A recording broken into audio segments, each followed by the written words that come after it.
네, 안녕하십니까, 광닭입니다. 자, 오늘은 제가 올해 들어 첫 번째 추비를 실시했습니다. 그동안은 이제 추비가 돼야 되는 시점인데도 불구하고 추비를 못하고 있었어요. 아시다시피 올해 봄 날씨 때문에 작물들이 냉해를 입거나 혹은 저온으로 인해서 성장을 못하고 있는 그 시기가 꽤 길었습니다. 그러다가 이제 최근에 날씨가 따뜻해지면서 이제 앞으로 쭉쭉 자랄 작물들을 기대하면서 아주 즐거운 마음으로 추비를 했는데요.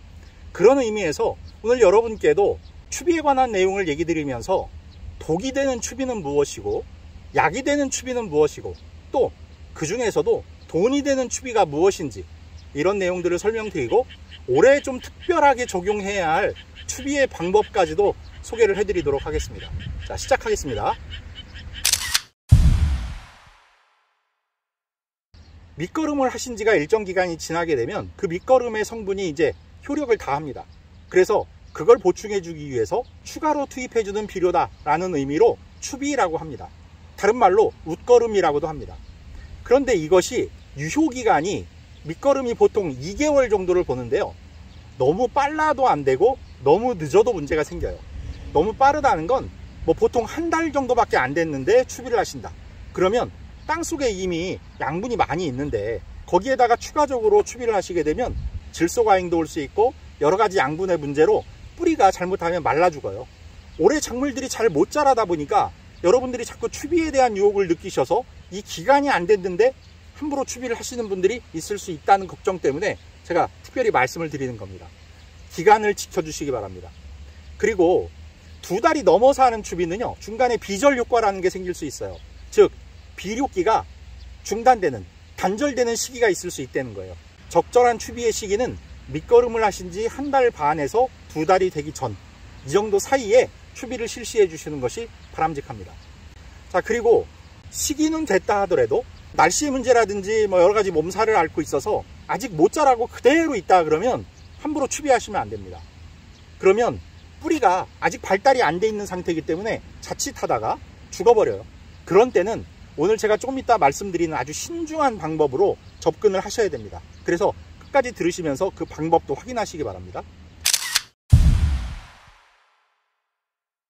돈이 된다는 건 낭비가 없다는 뜻이기도 합니다. 뭐 그걸 통해서 돈을 벌 수 있다는 의미가 아니고요. 낭비가 없는 추비. 그럼 낭비라는 게 뭐냐? 불필요한 걸 안 주는 겁니다. 흡수도 못하는 걸 괜히 줘봐야 아무 소용이 없죠. 그런 대표적인 영양소가 뭐냐? 바로 인산입니다. 인산이란 성분은 NPK에서 이제 P가 인산인데요. 보통 밑거름으로는 이 NPK를 다 줍니다. 그런데 추비를 할 때는 보통 이 P를 뺀 NK 비료를 줍니다. 그게 왜 그러냐면 이 인산 성분이라는 건 밑거름으로 줘서 땅속에서 오랜 기간 동안 이제 분해가 되면 뿌리가 흡수를 하는 양이 아주 제한적이에요. 보통 10%에서 25% 밖에는 흡수를 못합니다. 그리고 땅속에 들어가서 보통 6개월을 놔둬도 1cm에서 2cm 밖에는 못 움직입니다. 그러면 뿌리가 직접 찾아가서 근처에 가야지 흡수를 할 수가 있는 건데 뿌리에서 3cm만 떨어져 있어도 흡수를 못하는 거예요. 그래서 지금 주셔봐야 그건 다 낭비되는 양분이에요. 그래서 NK만 줘라 이렇게 얘기를 하는 겁니다. 그러니까 여러분들이 뭐 NPK 갖고 계신 복합비료 있으실 수 있어요. 그걸 주셔봐야 P는 불용화되기가 쉽다는 거예요. 낭비가 된다는 거예요. 그러니까 이런 걸 괜히 낭비하지 마시고 꼭 필요한 성분 NK 위주로 추비를 해주시는 게 좋습니다. 그렇다면 약이 되는 추비는 뭐냐? 바로 꼭 필요한 것, 인산과 같이 불필요한 거 괜히 주려고 하지 말고 꼭 필요한 영양소를 주는 게 필요하다. 그게 바로 약이 되는 추비다 이렇게 말하는 겁니다. 지금 여러분들 텃밭을 한번 보십시오. 대부분은 지금 주력하고 계시는 작물들이 고추, 토마토, 오이, 수박, 참외, 호박 또는 뭐 강낭콩, 완두콩 이런 것들일 거예요. 공통점이 있죠. 열매 작물이라는 겁니다. 이런 열매를 다는 작물들이 NK 성분만 필요로 하는 게 아니라는 거죠. 열매를 단다는 특수성 때문에 좀 필요한 영양소들이 있어요. 근데 이걸 효과적으로 주시는 게 보다 풍성한 수확을 위해서 도움이 된다는 뜻입니다. 그러면 그게 어떤 성분들인지 한번 말씀을 드려볼 텐데요. 그러기 위해서 제가 해마다 추천드리는 그런 제품이 하나 있죠. 추비 황제. 이걸 가지고 제가 왜 이 추비 황제를 선택했는지를 설명드리면 그 안에 그 약이 되는 성분들이 다 들어 있습니다. 그래서 그걸 통해서 제가 한번 설명을 드려보도록 하겠습니다.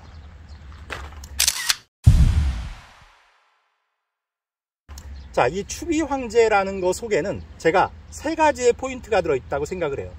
하나는 질소 성분인데 이 질소 성분이 좀 특별한 게 들어있어요. 보통 질소 그러면 작물들이 가장 많이 필요로 하는 영양소예요. 그런데 문제는 가장 많이 필요하다 그래서 많이 주게 되면 이게 왕창 흡수되면서 질소 과잉 현상을 나타냅니다. 웃자란다든지 토마토 같은 경우에 잎이 진하게 진해지고 과번무한다 그러죠. 줄기와 잎이 무성해지면서 열매는 잘 달지 못하고 이파리는 다 오그라들어서 뒤로 말리거나 심지어는 줄기가 갈라지는 현상도 생깁니다. 이런 질소 과잉 현상이 바로 그 한꺼번에 녹아 들어가는 질소 때문에 문제가 되는 거예요. 그런데 이 추비 황제에는 질소가 단계별로 녹아 들어가는 기능이 들어있어요.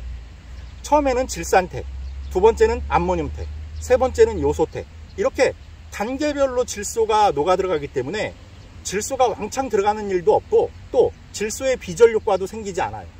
그래서 지속적인 질소 공급이 가능하니까 안정적인 성장을 할 수 있다는 게 첫 번째 장점이겠고, 다음 두 번째는요, 지금 이 시기적인 계절적 특성도 그렇고 이런 열매 작물들에게 꼭 필요한 영양소가 한 가지 있죠.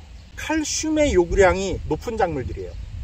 고추, 칼슘 부족하면 고추 끝이 썩죠.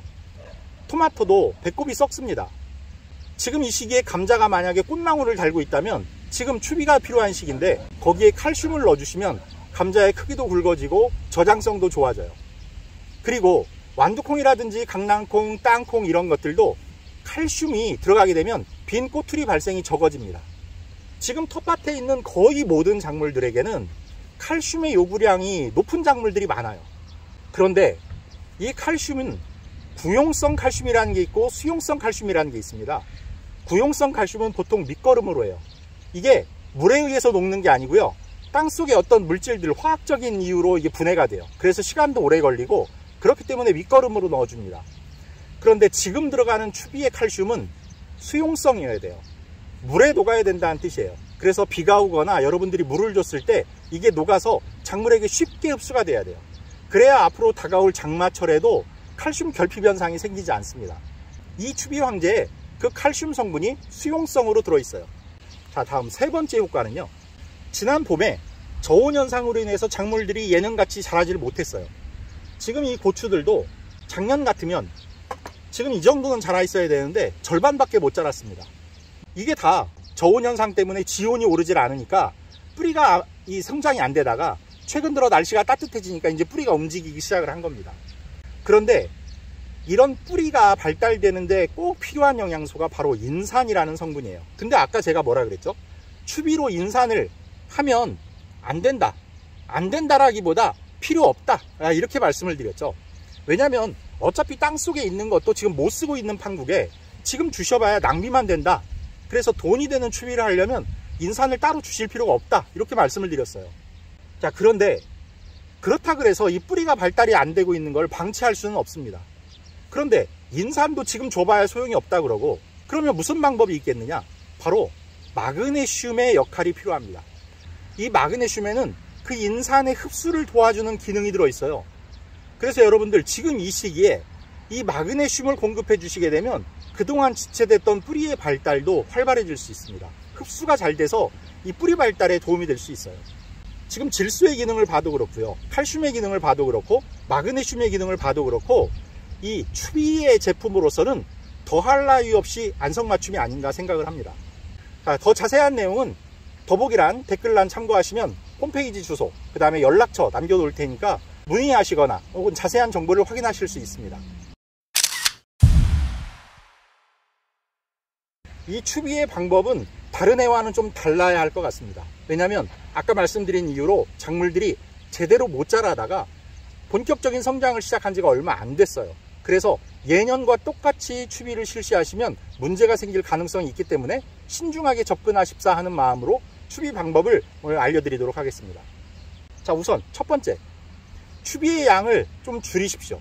대신 상황을 봐가면서 점차 늘려가시는 걸 택하시길 바랍니다.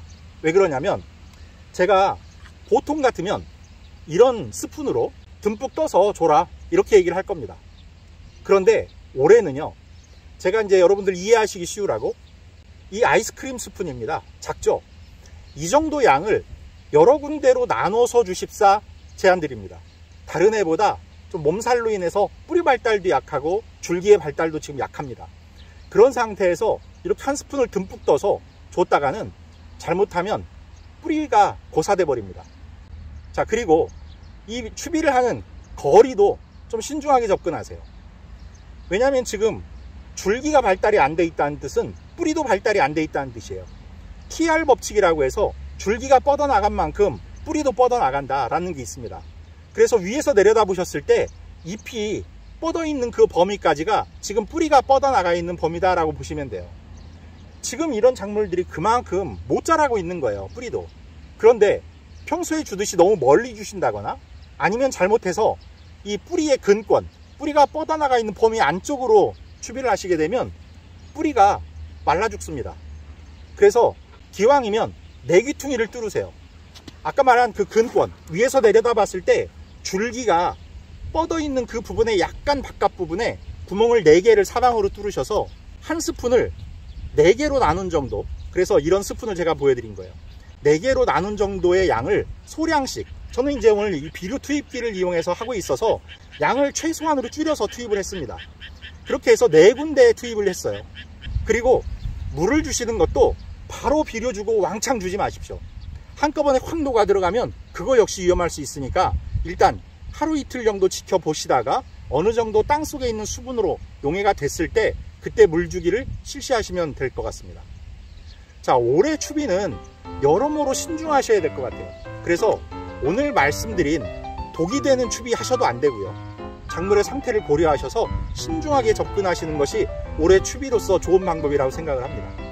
자, 이렇게 해서 올해 부디 피해 없이 농작물 빨리 회복시켜서 건강하고 풍성한 수확하시길 응원하도록 하겠습니다. 구독, 좋아요, 알림 설정 부탁드리면서 인사드리겠습니다. 감사합니다.